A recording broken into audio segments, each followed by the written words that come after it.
Let me do the intro. I think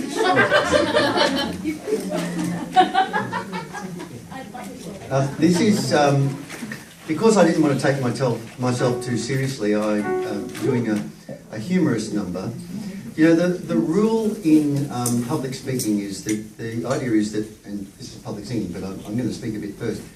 The rule in public speaking is that first you tell them what you're going to say, then you say what you're going to say, and then you tell them what you told them. And this is going to be me. I'm going to tell you what I'm going to sing, then I'm going to sing, but then I'm going to apologise for what I sang. Because this is from around the turn of last century, okay? We're talking about the 20th century, we're talking about the 1920s. And we're talking about a performer who was dubbed at the time, and the first time in history, let's do that. The first time in history, he was called the world's greatest entertainer. Do you know who I'm talking about?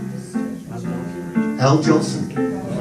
Jolson, or A.C. Jolson, who was a Russian Jew who came to America, his family came to America, and you know what? He has the distinction of being the person who was credited with blazing a trail for the idea and the style of the modern day musical. He had such an energetic, physical presence, and you know what? He was the first person to insist that a stage should project out into the crowd, and he would race out into the crowd and back again, and he would be sweating pounds and litres of sweat, and he was so physical and active. And look, I'm going to sing a song. It's from a 1916 musical called Robinson Crusoe Jr. Unlikely topic, I guess, but so I'm going to tell you what I'm going to sing about. This is a song that involves, well, two gentlemen on a remote island building a hut together. Nothing sus about that. And then there's something going on the weekends, and it involves, well, references to cannibalism, references to chauvinism, male chauvinism, of course, putting women down. Like, there's a whole host of things, and it was racy even by today's standards. But it was on Broadway, and it's called Where Did Robinson Crusoe Go with Friday on Saturday Night?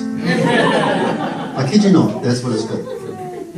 how quick did you like this, dear? 1, 2, 3, 4, 1, 2, 3.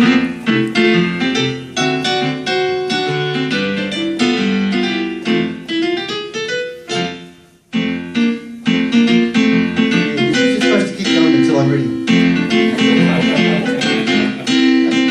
She should have been doing this while I was talking. She's just practicing now.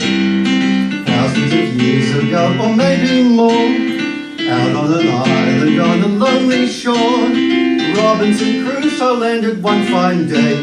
No rent to pay, no wife to obey. His good man Friday was his only friend. He didn't borrow or lend. He built a little hut, lived there till Friday, but Saturday night it was shut. Where did Robinson Crusoe go with Friday on Saturday night?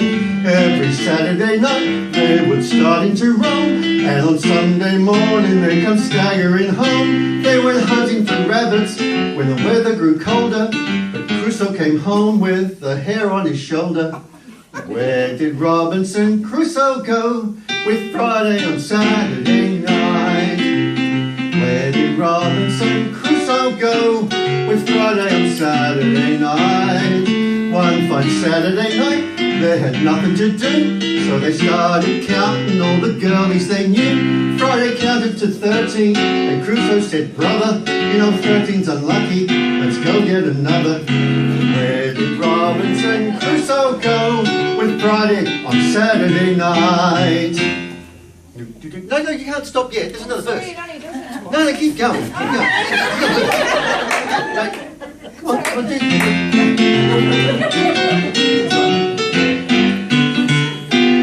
No, the intro. The first two bars. The first two. This is what you get when you don't use practice talent.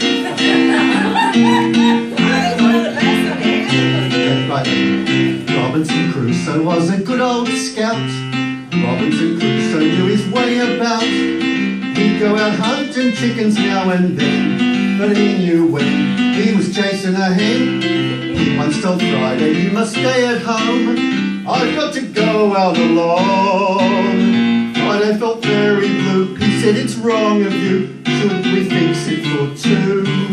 Oh, where did Robinson Crusoe go with Friday and Saturday night? Every Saturday night they would starting to roam, and on Sunday morning they come staggering home. On this island live wild men, and cannibals trimming, and where there are wild men, there must be wild women. Where did Robinson Crusoe go with Friday on Saturday night?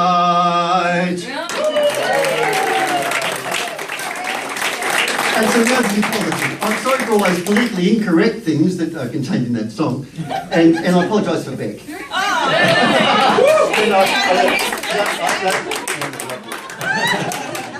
Thank you, everyone.